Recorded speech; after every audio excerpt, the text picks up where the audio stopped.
নমস্কাৰ ৰাইজ, বহুত দিনৰ মূৰত ব্লগ বনাইছোঁ। ব্লগ একেবাৰে বনোৱা নাছিলোঁ, গা একেবাৰে বেয়া আছিল। আজি 3 দিনৰ পৰা অলপ ভাল পাইছোঁ। তো আজি ওলাইছোঁ ব্লগ এটা বনাওঁ আৰু ল'বলৈ গৈ আছোঁ এখন গাড়ী, খুব সুন্দৰ এখন গাড়ী। ডেকা বুঢ়া সকলোৱে পচন্দ কৰে গাড়ীখন। ব'লক, on the way from Nagaon.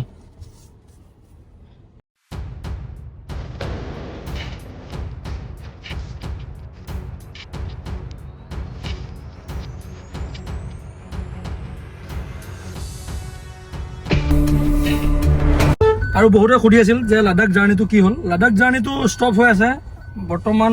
কেইদিনমান আমি বন্ধ কৰি ৰাখিছোঁ, কিয় আমিতো গৈছিলোঁ 7 তাৰিখে, সকলোৱে জানেই। কিন্তু 7 তাৰিখে গৈ আমি ৰাতি পালোঁ আলিপুৰদুৱাৰ।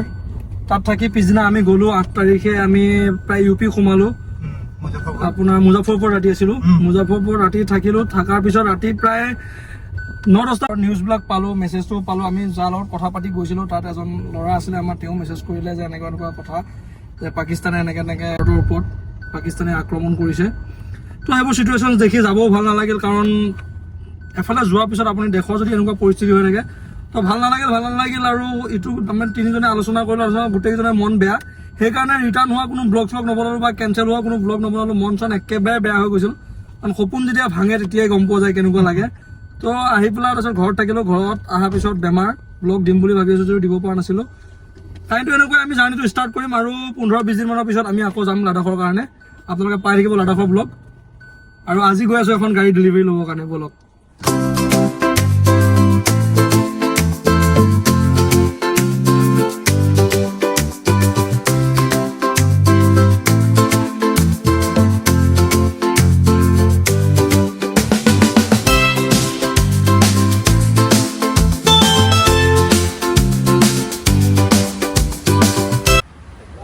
আহি আমি নগাঁও ডিলাৰ পাইছোঁ আৰু ল'বলৈ গৈ আছোঁ গাড়ীখন ডেলিভাৰী। আপোনালোকে চাই থাকক, আমি ল'ব অহা আজি এই গাড়ীখন।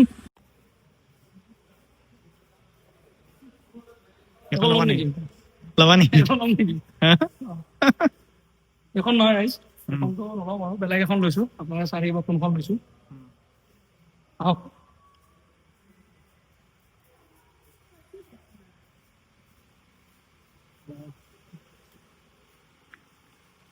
তো আমি আছোঁ বৰ্তমান ডিলাৰত। এইখন স্কৰপিঅ' এন আৰু এইখন আজিকালি নতুনকৈ আহিছে XUV 3XO। এইখন আছে আপোনাৰ XUV 700। তো আমি এই তিনিখনৰ ভিতৰত এখনো নলওঁ ৰাইজ, গম জানো।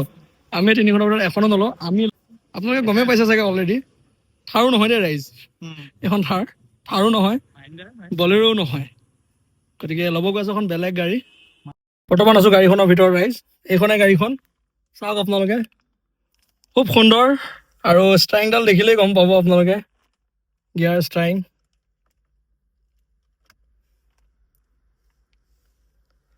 তাৰ বহুত দীঘলীয়া এটা সপোন আছিল যে সি এখন ভাল গাড়ী ল'ব, খুব ধুনীয়া গাড়ী এখন ল'ম বুলি। এখন মই লোৱা নাই ৰাইজ, মই ডেলিভাৰী ল'বৰ কাৰণে আহিছোঁ। মোৰ বন্ধু নজৰুলে লৈছে, তো তাৰ লগত একেলগে আহিলোঁ। সি ফোন কৰিলে আজি গাড়ীখনৰ ডেলিভাৰী আছে। তো আহিলোঁ আমি, ৰেকিবো আহিলে, ময়ো আহিলোঁ। তো আজি এই গাড়ীখনৰ ডেলিভাৰী লৈ আছোঁ।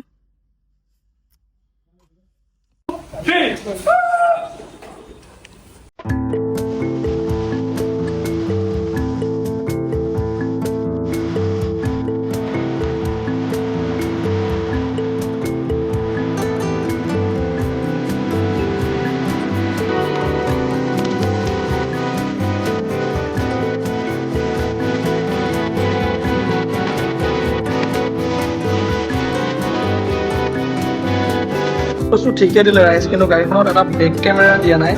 ইমান দামৰ এখন গাড়ী, কিন্তু বেক কেমেৰাটো দিব লাগিছিল। বেক কেমেৰাটো দিয়া নাই, বাকী চব সুন্দৰ। বেক চাইডে 2জন মানুহ বহিব পাৰিব।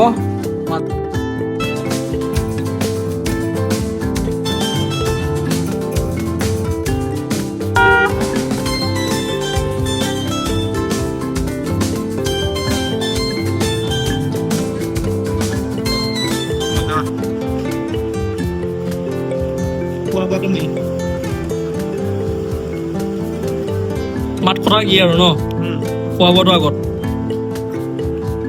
এইবোলে ম'মৰ লগত কফি নতুন। তো ৰাইজ ফাইনেলি গাড়ীখন ডেলিভাৰী ল'লোঁ। যিহেতু গাড়ীখন লৈছে নজৰুলে, তাক সোধো তাৰ অভিজ্ঞতা কেনেকুৱা লাগিছে দোষ।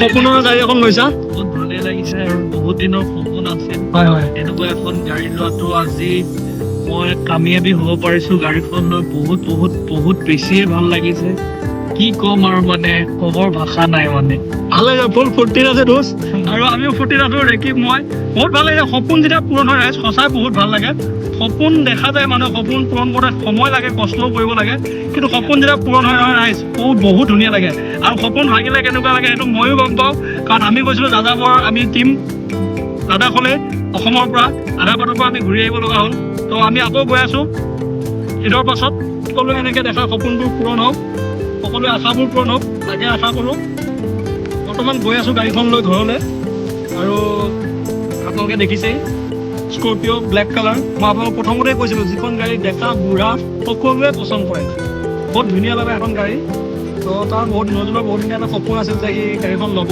বহুত দিনৰ পৰাই কৈ আছিল মোক যে গাড়ীখন ল'ম গতিকে আজি কি তাৰ সপোনটো পূৰণ ভাল লাগিল আৰু আপোনালোক সকলোলৈ ভিডিঅ'টো আগবঢ়ালোঁ চাব লাইক কৰিব শ্বেয়াৰ কৰিব ছাবস্ক্ৰাইব কৰিব আৰু আমাৰ ভিডিঅ' যদি ভাল লাগিলে এটা কমেণ্ট কৰি দিব ধন্যবাদ